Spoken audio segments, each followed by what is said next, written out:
Salut, c'est Adam, bienvenue à la tête en poursuite d'excellence, vlog d'entraînement numéro 16. Cette semaine, le vlog il va être divisé en trois parties qui vont t'aider à être le meilleur athlète que tu peux possiblement être. Donc dans la première partie, on va analyser mon entraînement physique. Cette semaine, on va regarder ensemble comment j'ai fait la transition entre 7 jours de camp d'entraînement avec Elevate Webiplex Pro Cycling, puis ma première course UCI de l'année à Taïwan. Ensuite de ça, je vais te décrire l'exercice de musculation de la semaine. Cette semaine, on va analyser un exercice de mobilité qui est une rotation du tronc suivie par une flexion du tronc. Finalement, on va passer à l'entraînement mental. Cette semaine, on va regarder ensemble mes 6 leçons favorites du livre de Scott Adams qui s'intitule Comment échouer dans presque tout et gagner gros malgré tout. Cette analyse-là du livre va nous aider à améliorer notre performance sur le vélo, mais aussi notre performance dans la vie en général. Donc, juste avant de commencer, si tu veux amener ton niveau de performance sur le vélo au prochain niveau en perfectionnant ton entraînement, ta musculation, ta nutrition, ta récupération, il me reste quelques places en coaching privé. Tu peux m'écrire par email si ça t'intéresse. Tous les détails sont sur mon Patreon. Aussi, si tu aimes le contenu, n'hésite pas à le partager avec d'autres athlètes, à commenter, à liker puis à t'abonner. Ça fait toujours plaisir de voir que tu apprécies le contenu. Donc, on commence ça tout de suite. Donc, pour l'entraînement physique, cette semaine, on va regarder ensemble comment j'ai fait la transition entre 7 jours de camp d'entraînement qui était très hypothéquant physiquement, puis ma première course UCI de l'année à Taïwan. Donc, pour commencer l'analyse, mercredi le 12, c'était ma première journée de camp d'entraînement, ma dernière journée, désolé, de camp d'entraînement avec Elevate Webiplex Pro Cycling. Donc, à partir de jeudi, j'ai pris 3 journées de récup active sans contrainte particulière. D'un point de vue entraînement, j'ai pas grand-chose à dire. J'ai soit roulé relax en bas de 200 watts ou j'ai pris une journée de repos, donc complètement off. J'ai vraiment utilisé ces journées-là pour vraiment redoubler l'intensité sur ma récupération. Donc vraiment en prioritisant des séances d'étirement de qualité, de foam roller de qualité, puis en m'assurant principalement d'avoir des longues et des bonnes nuits de sommeil. Donc j'ai repris l'entraînement structuré le 16 avec une raid d'exploration d'environ 4 heures sur des chemins de terre en parfaite condition puis avec des vues qui étaient à couper le souffle. J'ai terminé l'entraînement avec 5 fois 2 minutes, meilleure moyenne en revenant sur la route. Donc, question de faire quand même un peu de qualité puis réveiller les jambes pour le bloc d'entraînement qui était à venir. Lundi, j'ai commencé la semaine avec un entraînement en circuit dans les Anaheim Hills. Donc, je commençais le workout avec 1 heure à 70%, donc à environ 300 watts de moyenne, suivi de 5 fois 5 minutes de meilleure moyenne en montée, donc à environ 430 watts de moyenne sur les 5 minutes. J'ai fait ça sur un circuit qui était assez technique. Mardi, j'ai changé d'endroit pour me rendre à Yucaipa, une ville qui est juste au nord de Redlands. J'ai fait une longue ride d'un peu moins de 4 heures jusqu'à Onyx Peak, un de mes préférés sommets, à un peu plus que 2600 mètres d'altitude. Mercredi, j'ai fait un entraînement spécifique de contre-la-montre, donc en circuit technique. C'était 8 fois 4 minutes avec des repos courts d'environ 2 minutes entre chaque intervalle de 4 minutes. Je faisais les intervalles sur un circuit, comme que j'ai dit, qui était vraiment technique. Il y avait beaucoup de tournants, puis ça, c'était vraiment pour m'habituer à maintenir une moyenne de watts qui est haute, malgré les relances puis, qui sont fréquentes dans un type d'intervalle comme ça en circuit technique. Jeudi, j'ai fait le dernier vrai entraînement du bloc, donc un 111 km. Encore une fois, j'ai fait 1 heure à 70% sur un circuit dans le magnifique quartier de Sunset où on race la dernière course de Redlands Classic à chaque année. Puis j'ai suivi ça par 3 fois 10 minutes en montant à la fin de l'entraînement, donc à la fin du 4 heures.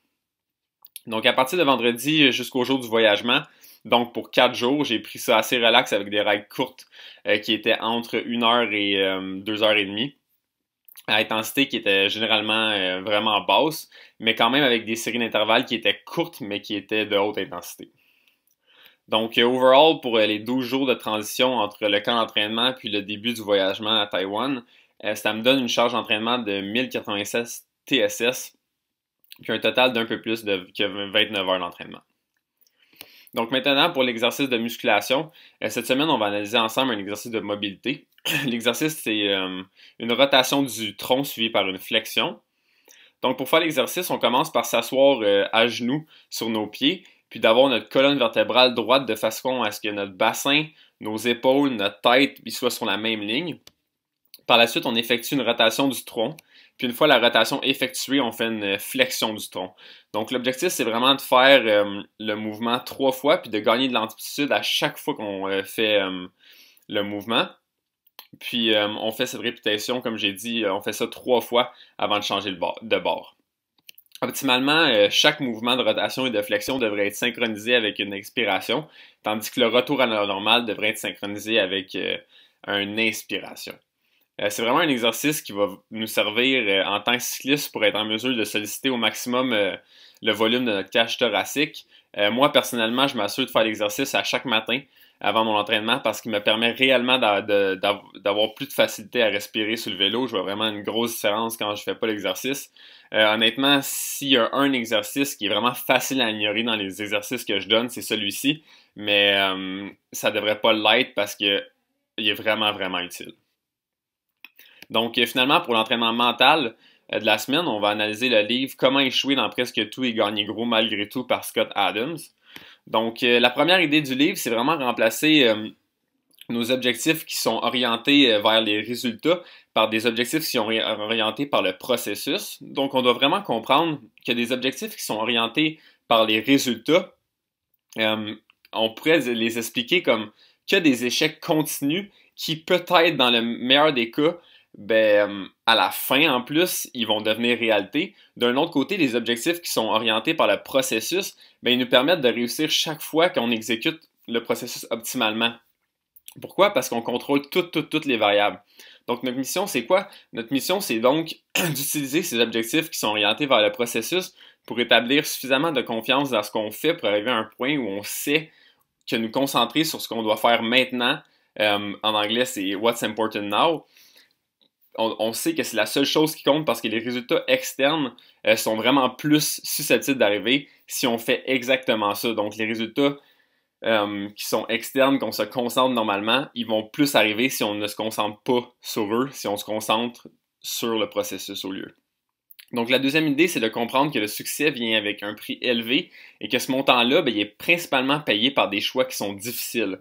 Donc ça me fait vraiment penser à Georges Saint-Pierre, sans doute un de nos plus grands combattants de UFC de tous les temps, qui nous dit qu'une fois qu'il a décidé qu'il voulait être le meilleur au monde, il a aussi décidé qu'il était prêt à payer le prix énorme que ça demande d'être le meilleur au monde. Donc la troisième idée, c'est vraiment d'ajuster notre état mental selon notre performance. Donc notre objectif, c'est vraiment de se connaître suffisamment pour comprendre dans quel état d'esprit on doit être pour performer à notre meilleur, puis d'ensuite avoir la discipline d'instaurer des disciplines qui sont requises pour atteindre cet état-là, pour que le jour de la performance, on puisse instaurer puis faire ces disciplines-là, puis arriver avec le bon état mental lors de la performance. La quatrième idée, c'est de simplifier notre routine. Donc d'éliminer les choix, puis de vraiment savoir à l'avance ce qu'on doit faire aujourd'hui, ce qu'on doit faire demain, ce qu'on doit faire après-demain, ce qu'on doit faire dans le prochain mois, puis de vraiment comprendre qu'il y a une panoplie d'options, ça gèle l'action, ça augmente le doute de soi, puis ça demande beaucoup d'énergie. De là l'importance de vraiment simplifier notre routine, puis de savoir ce qu'on va faire dans les prochains jours, puis dans les prochains mois. Donc la cinquième idée, c'est de se souvenir que notre capacité de choisir notre attitude, mais c'est une super puissance. L'auteur Scott Adams, il nous dit, je le cite, « La positivité est bien plus qu'une préférence mentale. La positivité change notre cerveau littéralement. Elle change les gens autour de nous. C'est la chose qui se rapproche le plus de la magie. » Donc rappelez-vous, votre état mental, vous le contrôlez, puis c'est vraiment important de faire l'effort pour le contrôler optimalement. Donc la dernière idée, c'est vraiment de réaliser que quelqu'un doit être le meilleur au monde. Donc là, je m'adresse à toi. Je te pose une question qui est vraiment simple. Pourquoi pas toi? Donc, on doit vraiment se rappeler que si on a des objectifs qui sont vraiment élevés aux yeux des gens qui nous entourent, on va être perçu comme des fous jusqu'à temps qu'on soit perçu comme des génies. Donc, soyez prêts à être perçus comme des fous pour un bon moment si vous avez des objectifs qui sont aussi grands qu'être dans les meilleurs au monde ou le meilleur au monde. Donc, c'est tout pour cette semaine. Merci beaucoup pour ton écoute. J'espère que tu as appris quelque chose qui va t'être utile dans ton développement. Si tu as apprécié le contenu, n'hésite pas à partager avec d'autres athlètes. Puis, comme toujours, de laisser un like, un commentaire, puis aussi de t'abonner à la chaîne. Ça fait toujours plaisir. Donc, en espérant te voir la semaine prochaine pour le vlog numéro 17. Puis, entre-temps, je te souhaite un super bel entraînement. Bye bye!